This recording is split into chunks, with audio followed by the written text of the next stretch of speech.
the Wynns have been playing as a bluegrass, newgrass band called Fly By Night for over 25 years.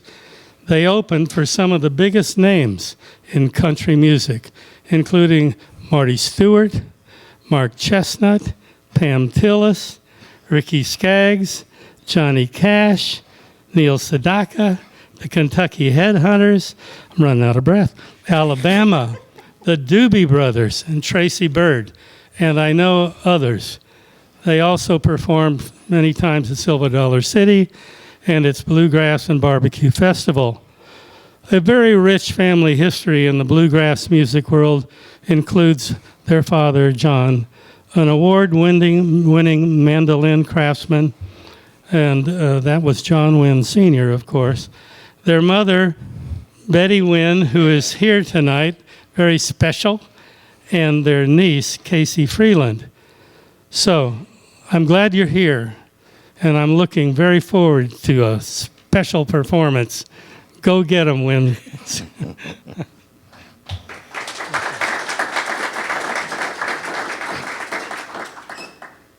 Hello. Hello. Hello. Oh, she forgot to pin her mic on her. Yeah. Well, they wouldn't see it anyways. Anyways, it looked like a kick drum mic on her because she's so small. She's fun size, we like to say. People come up to us a lot of times after the gig. She was the very first start of all the music in our family. She and her sisters were called the Colorado Sweethearts. They were a band out of California, and my dad was stationed in the Navy at that time in San Diego. Well, he went to a nightclub where they were performing, she and her sisters, and you guys opened up for several different, Bobby Bear and Bob Wills. And we played with Bob Wills before, yes. And Bobby Bear, I guess, was kind of, I guess your sister was kind of, my aunt was kind of hot because he kind of liked her too, right? just letting you know how the music started.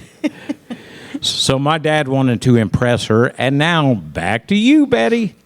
Well, we moved. I was born in Alamosa, Colorado, and we moved to California when I was 11 years old, and then, of course, grew up there. And then my sisters started playing music, and they would go around playing music, and I had to stay home and babysit my two brothers. And I said, I'm not going to put up with this. So I said, I don't want to babysit anymore. I want to learn how to sing with my sisters. So that's the way we started playing music. They had a place in Compton, California. That was a town hall party, which that's where Lefty Friesel and Webb Pierce. So you know about that, right? They used to have a big stars there. My sisters used to play there too. Now we met Freddie Hart there. He was really nice. And then we just started playing around our little town in Ontario. And we used to watch the Whites, Clarence White and what was his brother? Clarence and Roland yeah, White. I forgot Clarence. And Roland White. Yeah, they all got to be good family friends of my mom and her sisters and them, and used to come out to our house years later and jam at our house, which we thought, oh, just in some more musicians. All these famous people used to come over, and we just didn't even think anything of it because they would play music at our house growing up ever since we were little kids. And they would be playing music almost every Saturday night. And it would, about as many people that's in here would be in our living room. And so it was really neat. They would stand up in front and put on little concerts and stuff. So tell her about Dad, how he started. So anyway, we were playing in a nightclub, and John was in the service, and he was watching us. So he kind of liked me, and I liked him. So anyway, we started dating, and we had a band with mandolin, a bass player, a guitar player, and a dobro player. Dobro. And so I told my husband, I said, John, I said, if you want to join our band, you're going to have to learn the banjo. So he did. He practiced, self-taught, and he joined the band. So then we had a little band together. And when he got to build, we also played with the Stanley Brothers. Oh, yeah. Like I said, those kind of people, Wayne Rainey and all kinds of people used to come over and put on little shows for us kids during their break. They'd take a little break, and these guys would come over, and famous people, and all right, hey, watch this. Yeah, we would put on little concerts too. Yeah, they used to pretend they were the Osmonds. Yeah, because my older sisters of mine and John were big Osmond fans, so we would come out there and pretend like we were jamming in their intermission. Anyway, the way he started building mandolins, I don't know how he got an old mandolin, and he was just curious how they were built. So he took it apart, and he said, I think I can do this. So I said, all right. So he built it. He built a couple of pretty rough, bad ones. And that was in California. Yeah, and that's when he started. He was doing that after his full-time job. He would come home and do that as a hobby because he was a foreman at a big, giant mobile home factory in Ontario, California called Santa Anita Mobile Homes, where she worked as well. So then, back to you, Mom. Thanks, Barry. And Johnny, we'll talk to you pretty soon. So he started building mandolins, and he finally got one that he was really satisfied with. So we took it to a music store in El Monte, I think, and they bought it. So he was really, really proud. I don't know, it seemed like it sounded pretty good, but that was one of his first mandolins. And so then we started having a lot of problems in Ontario at the schools where my daughter was going to, and it was really smoggy.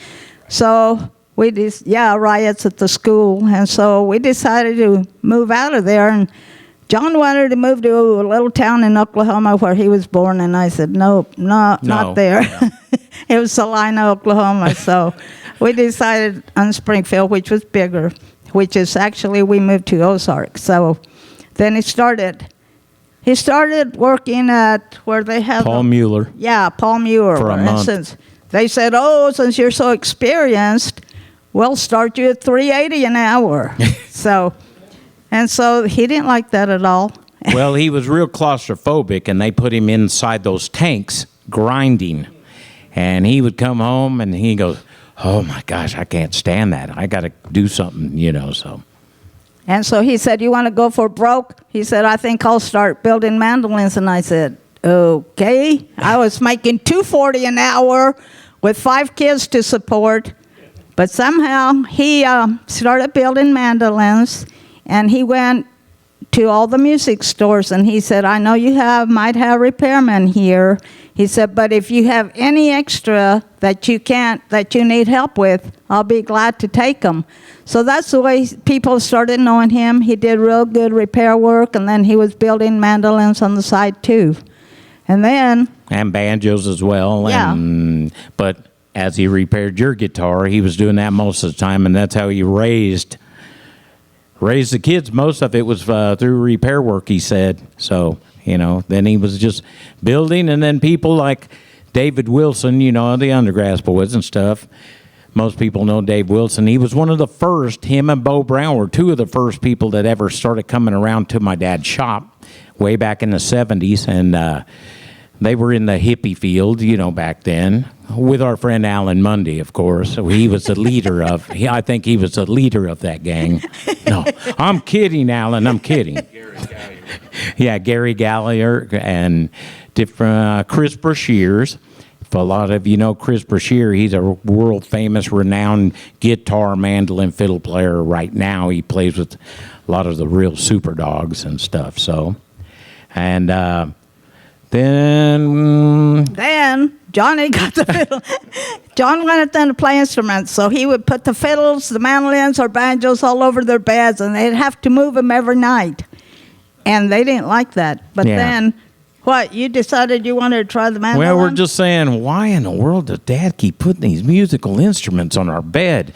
So then we're going to, and this was I think we were going to a festival. It may have been the Eminence one where we met Jesse, and he had 4 mandolins, and he had each one of us kids holding one of the mandolins because he didn't have cases for them. He just said, here, you kids, don't bump them around, just carry one of these. And so we did, and on the way, I was sitting there just going, down, down, down, down, down, down, down, down, down, down, down, down. I said, oh my, Dad, I learned the song. Hear that? And my dad's just laughing. So, because at first he was trying to teach me how to play the banjo in California, but, as a kid growing up, I should have learned it in that 2 months' time. I should have been a super dog by then in 2 months. As a kid, you're thinking that. So I gave it up. Then later figured, I played that song on the mandolin. I might be a mandolin player. So then I went from there a little bit. And then we were on our way to Eminence, the big bluegrass festival out there. They closed it down for many years, and now it's back up again. But Jim and Jesse were there. The Osborne brothers were there. Lester Flatt was there, and several other ones. And my dad, he said, I want some of these famous mandolin players just to tell me what they honestly think and get their opinion on his mandolins. So he had the 4 of them, and Jesse liked the one particular one more than the others, and he disappeared with it for like an hour. And I was laughing, ribbing my dad, going, Dad, Jesse just stole your mandolin.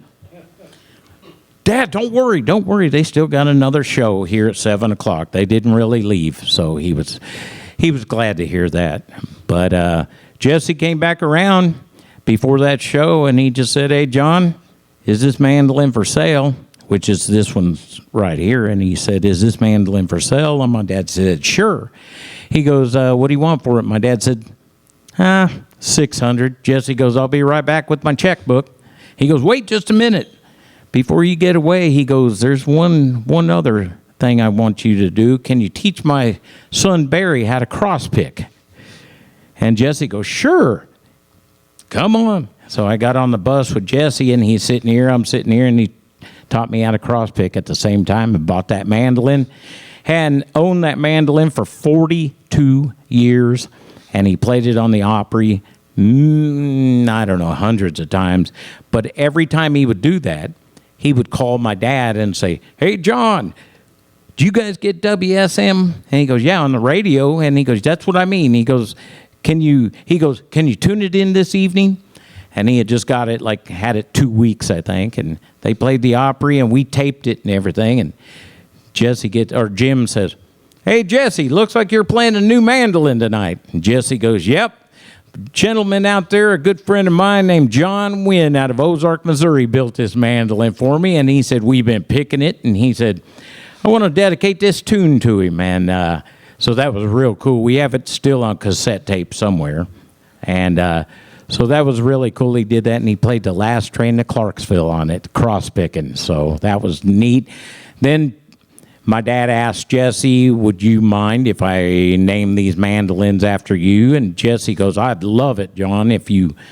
So Jesse took it from there and supported my dad the whole time. And my dad named all these 3-point mandolins the J3 for Jesse McReynolds 3-point. So back to you, Betty. Well, pick it up while I'm talking. And anyway, the instruments were back to the beds. Instruments were on the bed. Johnny decided he wanted to try the fiddle. You made me. Well, your dad said... forced him. Your dad said, I think Johnny looks like a fiddle player. So then he got the fiddle. And who taught you how to play first? That was Gene Dykes and... Henley.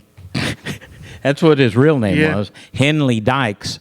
He played fiddle in my mom and dad's band. Really, really super cool old guy. And he would just put his head back like this, like he's sleeping.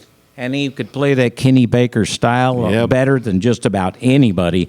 And my dad said, would you teach my son how to play that style? And he goes, we don't want anybody else but you teaching him.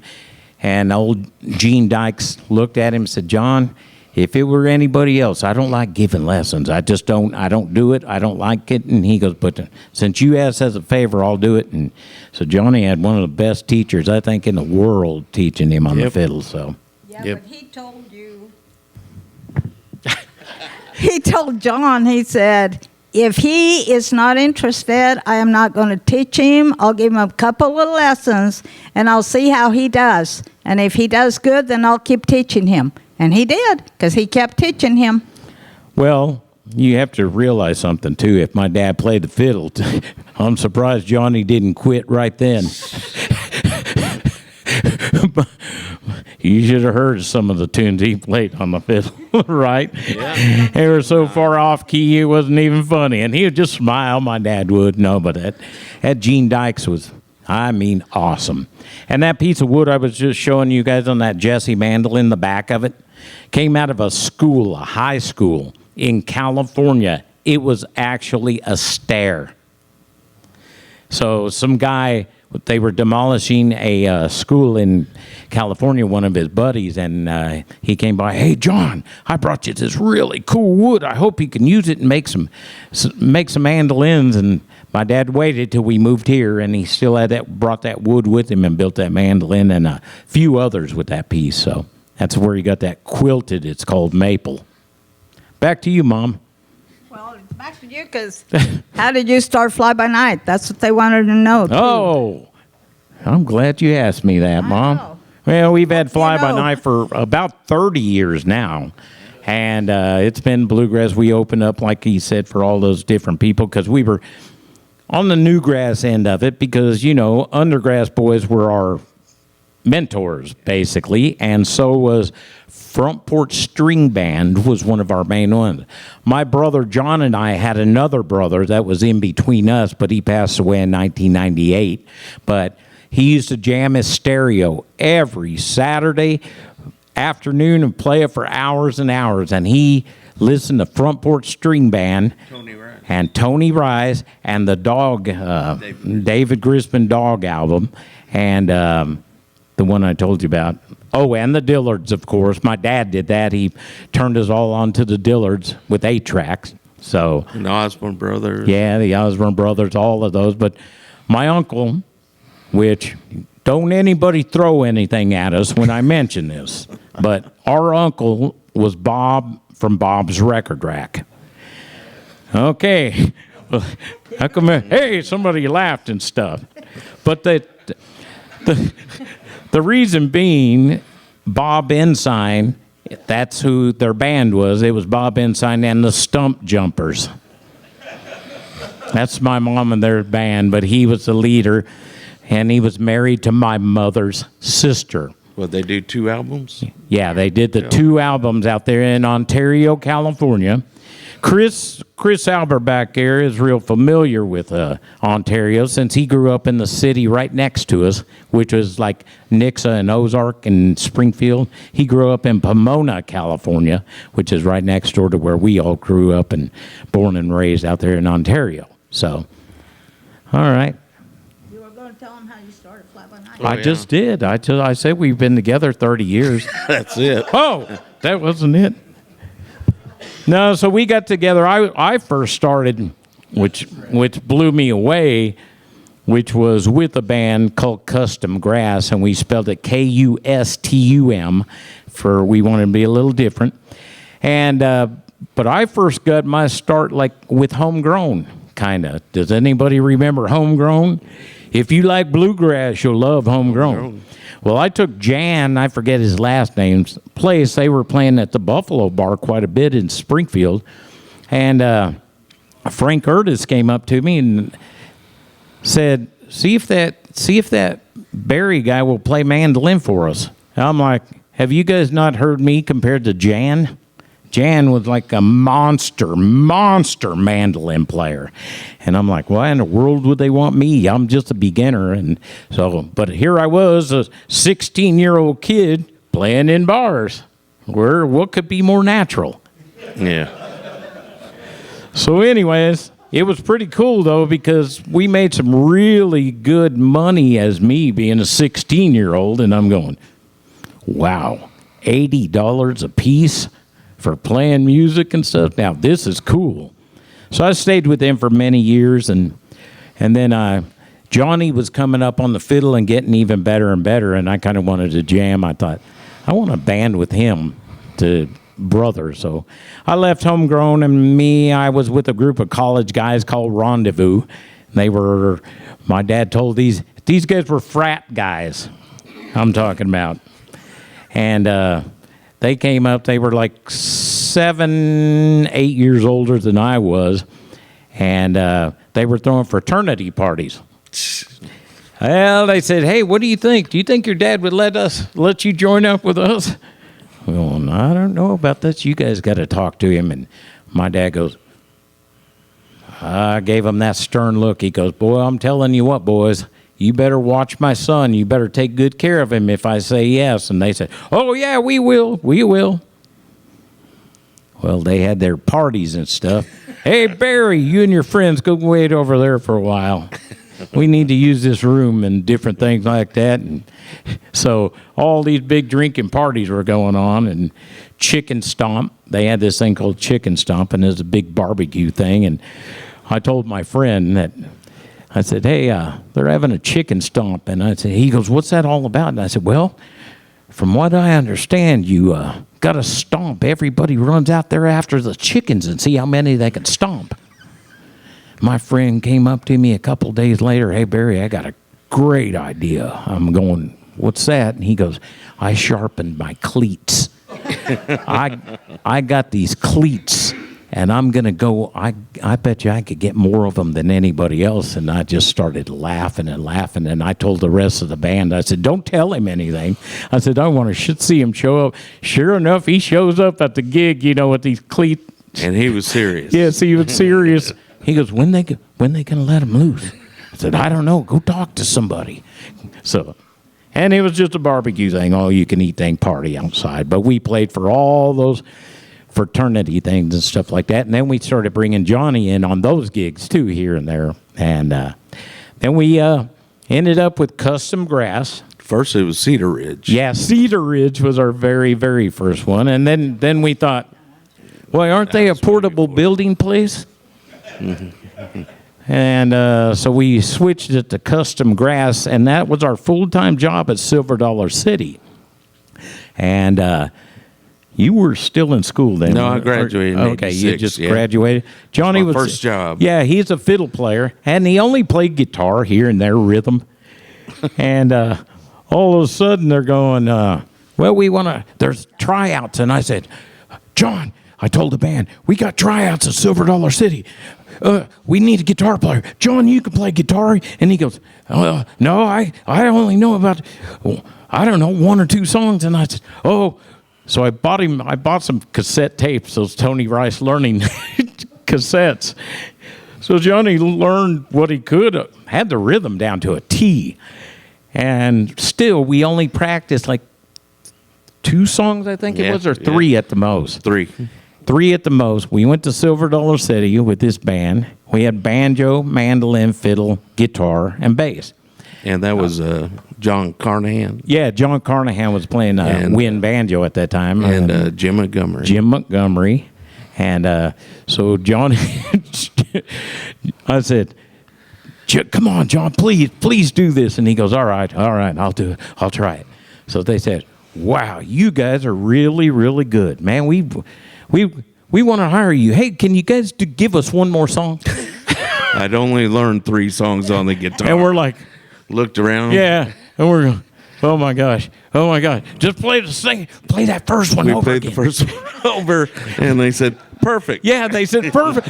They said, yeah, perfect. You guys got the job.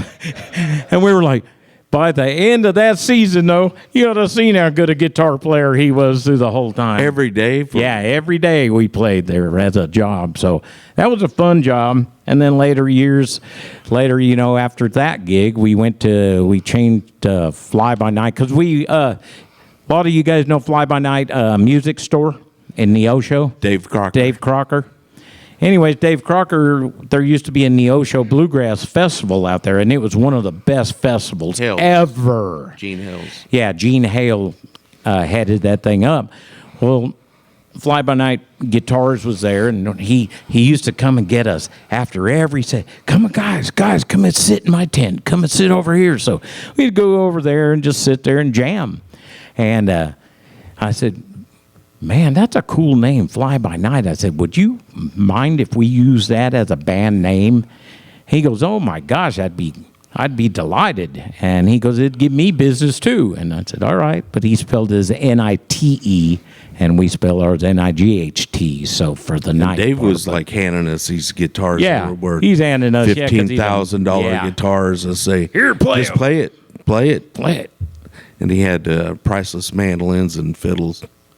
And Then a lot of the big names used to come through town quite a bit, and they would all go to Bob's Record Rack or to my dad's shop. Like Ramona Jones and Grandpa Jones and them, they would come over to my dad's shop and different things like that. And we just kept getting our name known a little bit more and a little bit more. And eventually we kind of went to more of a bluegrass, newgrass style because we heard a guy, he was a guy, you guys may have heard of him, named Alan Mundy.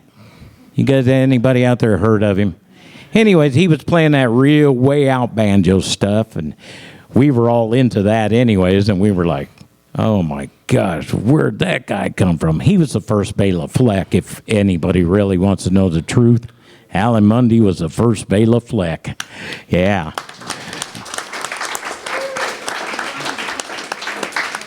But we went around there and listened to those guys. And they would come in town quite a bit. And they played that same, not the Buffalo Bar Lindberghs, but Buffalo Bar and Lindberghs looked the exact same on the inside. But we would go listen to Country Gazette. And Alan and the whole bunch of them would come out and hang out at either my dad's shop or Bob's Record Rack and stuff. So, but that's how we got to know all those people. And it kept going, and our name kept growing, and then we added a little drum stuff to it a little bit, and then we even had a harmonica player / guitar player in our band at one time. Oh, in fact, he's sitting right over there, too.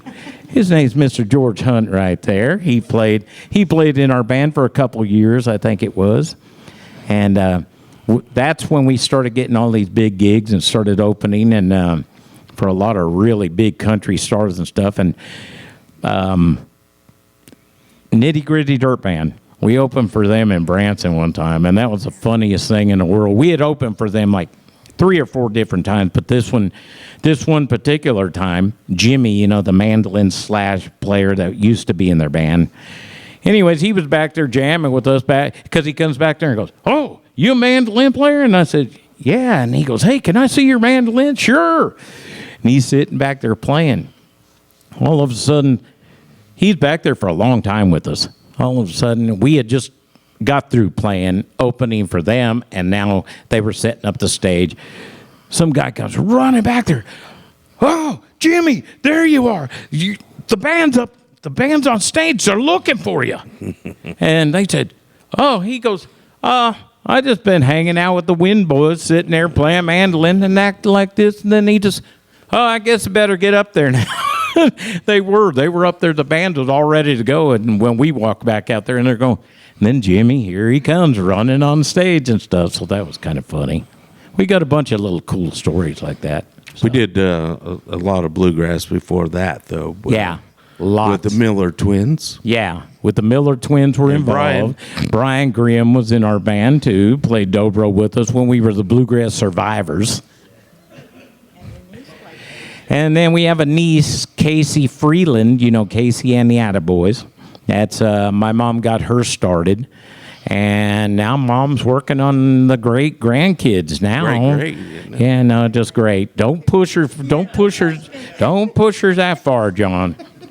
But she's teaching Casey's daughter how to play the bass now, and got a new generation. Me and John were always hoping, well, we hope it didn't stop with us. And it was just, he and I were the only ones out of the family that played besides our parents. And then, Casey got involved. And for a while, my daughter, a mandolin. And, hey, my other daughter's name is Bangelina. No, I'm kidding on that one. I always told him, if you had a son, would you name him Doe? Yeah. Bro. Doe, bro. So anyways, I do have a daughter named Amanda, but her middle name's Lynn, so it's Amanda Lynn. But yeah, she played with us, and she's a really, really, really good singer. But she has, She got busy with her family, and she's got 2 boys and a girl, and Casey has 2 boys and a girl, and they all hang out together kind of, but they're all in the same age group. So the boys are into baseball a lot, so that's a good thing. So anyways, Amanda actually kind of gave it up just about a year ago or something, didn't she? And wanted to just do her family thing. And so now we're hoping Mom's going to take all the great-grandkids and teach all of them how to play. Just if they're interested. But Casey did get a bass, and I wanted to let you because Robin's from Hawaii, and so this guy, and I asked him, he was the guy, but he wasn't. There's this guy that came from Hawaii, and he had this bass that was almost falling apart and everything, and he brought it to John, and he came from Hawaii, and I looked like he had been burned, remember? 'Cause the guy picked it up like it was like by a trash can or something. So he brought it to John, and John fixed it all up, and he was telling him Casey played the bass. So Casey just happened to drop by when the man was there to pick up the bass, and he said, "Here, Case, you play the bass, don't you?" And she said, "Yeah." And he said, "Well, I want to give you this bass." And that's what she's playing. I think it's an American Eagle, isn't it? A real old, yeah, and it's a real good bass. Okay, back to the Wynn boys. Thank you, Betty. Thanks, Mom. Any questions? John? We're trying to get him to talk. I don't talk much. He doesn't. He's a silent type. Except for around his kids. Yeah. And the fiddle, too. Well, I can't really reach him, but You can start with the fiddle if you want. I could tell you about it. Yeah, he'll start with this fiddle right here, and he'll tell you about that. And that is John Wynn Jr., by the way. I'm Barry John Wynn. My dad wanted to name all his kids Betty John. John. And this is Betty John. No, I'm sorry. We call John, everybody runs. Yeah. So he wanted to build me a fiddle, and this is actually built out of a railroad tie. It's sycamore. And the neck and the back and the sides are made out of sycamore and a spruce top. It's beautiful. Show him the top part. Show him how that comes off too. See, my dad invented this little. See how that cover just comes off, so you can change the string. But my dad was real good at wood carving, and something I don't want to get into. It's just more work. He did a lot of leather work too. Yeah, he did a lot of leather work. I did too. I learned that. In fact, I took his leather kit. And then once I moved out, he took it back. That's when he threw it in the trash. Yeah, that's when he threw it in the trash. Hey, son, you're not supposed to use those on metal. So anyways, yeah, this is built in 89. Yeah, it's a good fiddle. Yeah. He actually made Johnny two of them. And he didn't bring the other one. The other one is experimental. Yeah. And it was kind of cut like this, and it had a willow top. He was experimenting with Alan, willow that's what I was telling you about the willow. And it sounds pretty good, but... And no other builders, even to this day, have experimented with willow wood for a top. We were doing it back in 1980, and Jesse McReynolds still owned his willow top one, and on the back it was in striped ash. I got to be careful not to say that too fast.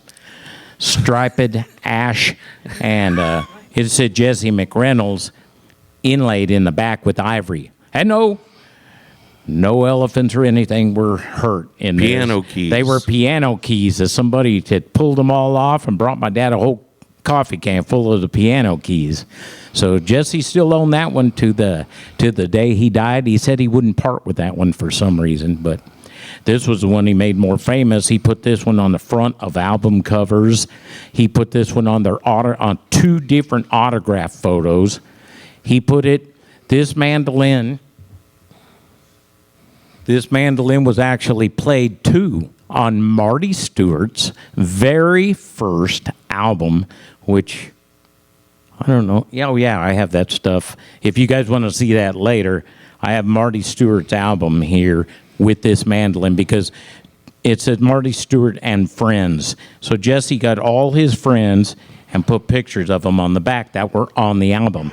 And they showed Jesse, and he's holding this mandolin right there and played it on that album. So that was cool, and his was made out of railroad tie, and this wood, like I said, came from a high school stairway. Isn't that cool? He was also experimenting with X braces, which nobody had ever done. And is that Now everybody's doing it. I know. It was patterned after the Martin guitars. Yeah. And with the X bracing with the scallop braces. And it turned out to be willow top with X braces. And they turned out to be really good. Now this is one that I made when I was 15 years old. I recently got it back. I own 2 of mine that I got back. My dad was teaching me how to build back there, and I was 15. And some lady in Houston, Texas owned this. She was 87 years old when she died. And some lady contacted me through Facebook and just said, hey, I just want to know if you're the guy who's related to the Wynn that made this. She said, I bought this old lady's estate in Houston, Texas. And she said, this mandolin happened to be part of the estate. And I want to know if it's you. And I said, yeah, I said, and I was thinking to myself, wow, I own a whole bunch of my dad's F models, which are like these with the scroll on them. I said, but I don't own a A model, which they call this, or teardrop shape. I said, I'd like to have that thing. And so anyway, she said, well, I said, what's it say on the inside? And she said, it says, made by Barry Wynn. And I'm like, on the phone, because I never knew where any of mine went. I forgot about them, because after I made them, my dad would sell them, and I never knew. So I just played real calm then, and I said, well, ma'am, that's a pretty mandolin. I said, I'd like to see it. She goes, I'll tell you what, I'll send it to you. And she said, I'll just send it to you. You look at it. If you're interested, you could just make me an offer or whatever. And I said, no, ma'am, I got it. And I said, you make me an offer, because I knew it had rusty strings on it, and it sounded awesome with rusty strings. So I said, I could only imagine when I get it. So I got it back, put a new fingerboard on it, made this pick guard. Our brother-in-law works at the plastic company. What's it called? I don't know. Yeah, Polyfab here in town. So he said they put this in Cox Hospital in the elevators and stuff, and it has like real grass sandwiched in like plexiglass. I said, hey, can you give me a piece of that stuff? And he was showing me a little sample. I said, could you give me a bigger piece? I want to make a pick guard or see if it works for a pick guard. So he did. So that's what it looks like. And it matched real good, I thought, the colors and stuff. So anyways, I got it for $350.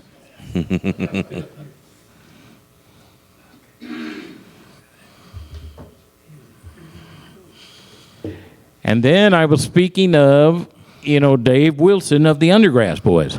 Everybody knows Dave Wilson. Super picker on any instrument you hand him. Probably on 30-something instruments. He's great.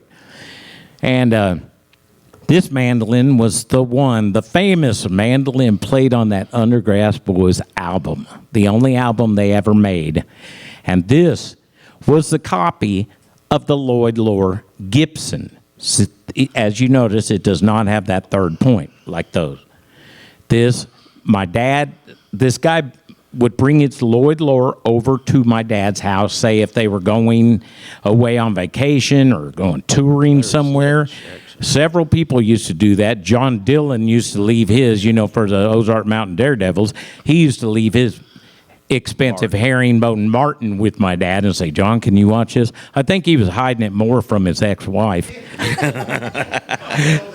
So I teased him about it later, because I said, John, did you? He goes, yeah. But he'd bring it over, and it was at our shop, like the guy that brought the Gibson Lloyd Loar, which the Gibson Lloyd Loars, a guy named Lloyd Loar worked for Gibson in 1924. And he was putting out all these really, really good, great, consistently great. If they weren't great, he wouldn't put his name in it. He just wouldn't sign them. But the ones that like Bill Monroe and everybody owned, well, this guy brought one over. My dad, it was before you can do all the fancy stuff nowadays with 3D imaging and all that kind of stuff. So my dad had mirrors in here with flashlights and everything, checking out the bracing, how they made it and everything. And then he even matched the color. And this one almost is the same color of the Gibson Lloyd Lures.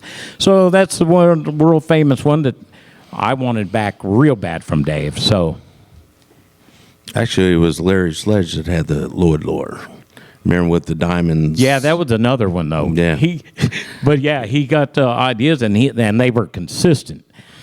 So, and speaking, Johnny just brought up Larry Sledge. Larry Sledge had the Lloyd Lure himself. So, Larry Sledge from Silver Dollar City, the Horse Creek Band.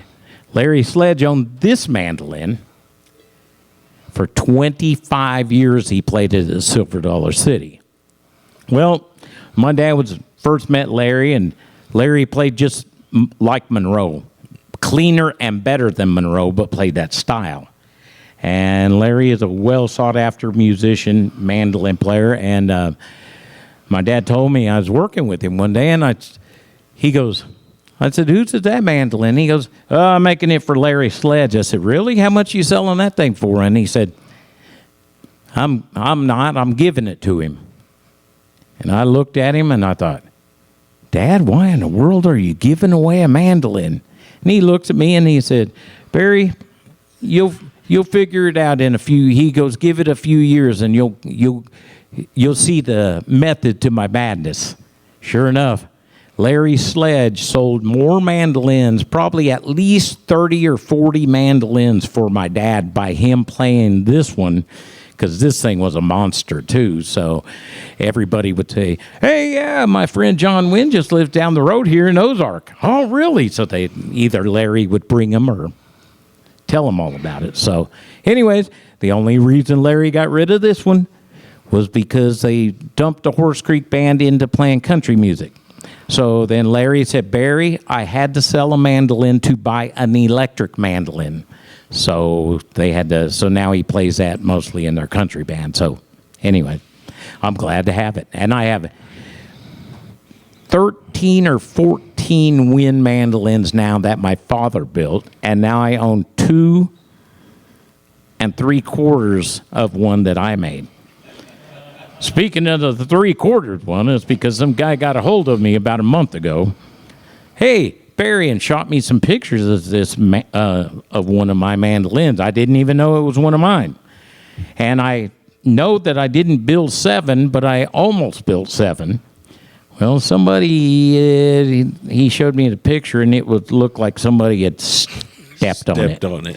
Either just crushed it and stepped on it, and it broke straight across there, so it's a cross grain. Or it was a jealous wife, girlfriend. I have one of those. Johnny has one of those to prove it. Seriously, I have a mandolin my dad built. And he's got pictures of it where the lady stabbed it and stabbed it He and stabbed played this mandolin so much his wife became jealous. Yeah. Like This Bill is a Monroe. true story. Like Bill Monroe's did And with the fireplace poker. She stabbed this mandolin with the screwdriver over and over. Well, I There always wasn't wanted any one. blood right then. I always wanted one of my dad's mandolins. And so that thing came in the shop, and I was like, wow, look at this. So what he did, he put a new top and a new back. Now I own it. Yeah. But John So I'm so glad you stabbed that man. I think you have the pictures of Yeah, it in there. yes, I So do. you guys could see the pictures of it that he carries in his fiddle case of that mandolin. She stabbed it, man. I hate that mandolin. But he loved it. Yep. So that's about the mandolin stuff. And then, like I said, the fly-by-night stuff just kept falling in line. We just kept on and creating. We've had several different band members in there. It was always he and I, always in the band. And then we had Tom Cresswell on the banjo for Jack a lot Pearman. of years. Jack Pearman was in our band forever, off and on forever. And, the Miller twins, John Carnahan, Jim Montgomery, Brian Grimm, Jeff Sowards. Jeff Sowards, George Hunt from Huntsville. Brian Grimm. Yeah, and yes, and Chico booked us over at what was Fernando's Hideaway. Fernando's Hideaway, that was it. He booked us several times. That's kind of like when we first met him. Then John Tickner, of course, was in our band for about longer, or as long as some of the others. Yeah.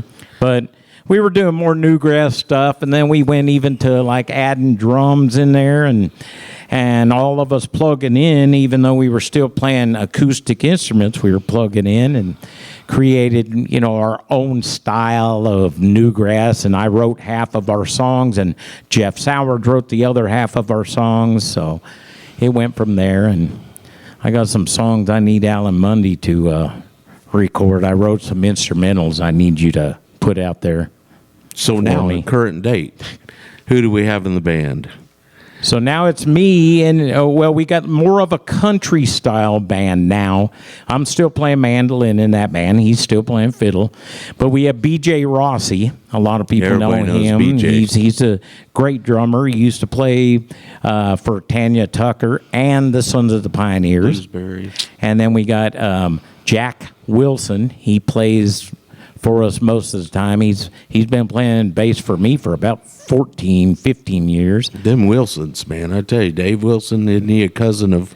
Aren't they cousins? It's Jack Wilson's first cousin is Dave Wilson. Then they have another cousin called Gary Wilson, and he's just as talented as them. He puts his own learning DVDs out on steel guitar, and he's one of the greatest steel guitar players around here. And so... We've been using different guitar players now, and we've got... Right now we're using Dee Hoffman quite a bit. Kind of heavy set guy, kind of doing... He kind of looks like Charlie Red. Daniels, doesn't he? Shotgun Red. Johnny The calls little him Shotgun puppet. Red. Shotgun Red. But great guitar Great player. guitar player. But we use Stevie Newman a lot of times on the guitar too. Different people like that. So anyway. Hey, I think we have time for one more question. Yes. Speak about the different woods. You mentioned the fiddle was made out of sycamore. What wood is typically on the back and on the front and on the neck? On most of the mandolins my dad made, he loved to do the native of the Ozarks. So he used walnut from here. And he really loved making instruments out of walnut, like for backs, sides, and necks. That's what mine are made out of. Never a top. But most of the time it's spruce on the top, then maple on the sides, and maple on the back. Then we were experimenting with willow, with sycamore sides, willow top, and sycamore back. So he did a whole bunch of experimenting. I mean, so much experimenting, you ought to see some of the weird instruments that I wish that we still had out there or had pictures of. There's a guy came to him one time that said, "Hey, John, I went to everybody, nobody will tackle my idea. Will you tackle this?" And it was a mandolin. It has a scroll right here and the same exact scroll down here. And nobody, my dad goes, "Yeah, I'll do it." And he took on, an apprentice too way back in the day, which was Brian Grimm as well right back there, which my dad got paid to teach somebody how to build. And they've been bugging me to do that now.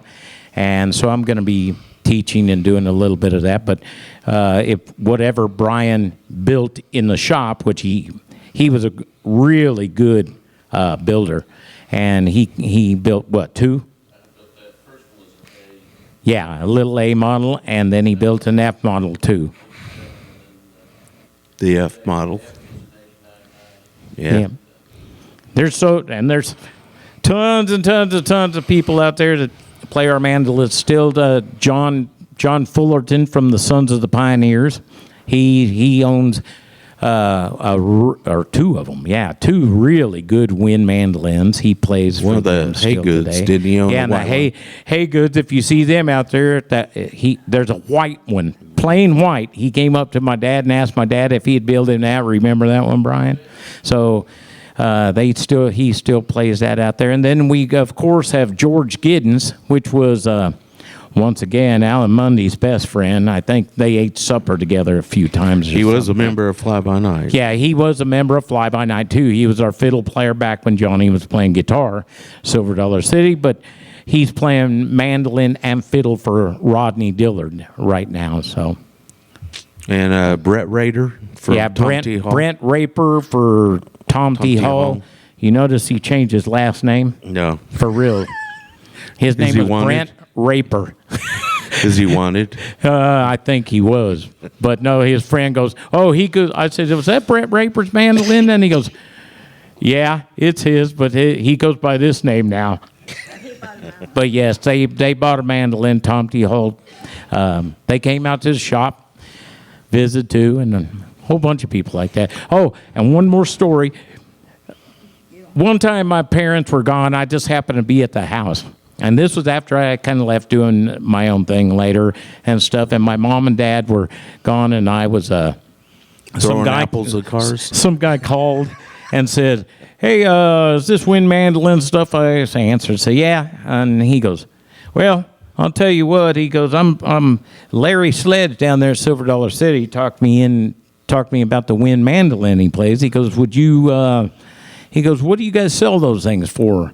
Stuff. And I said, well, we get $2,500 for them.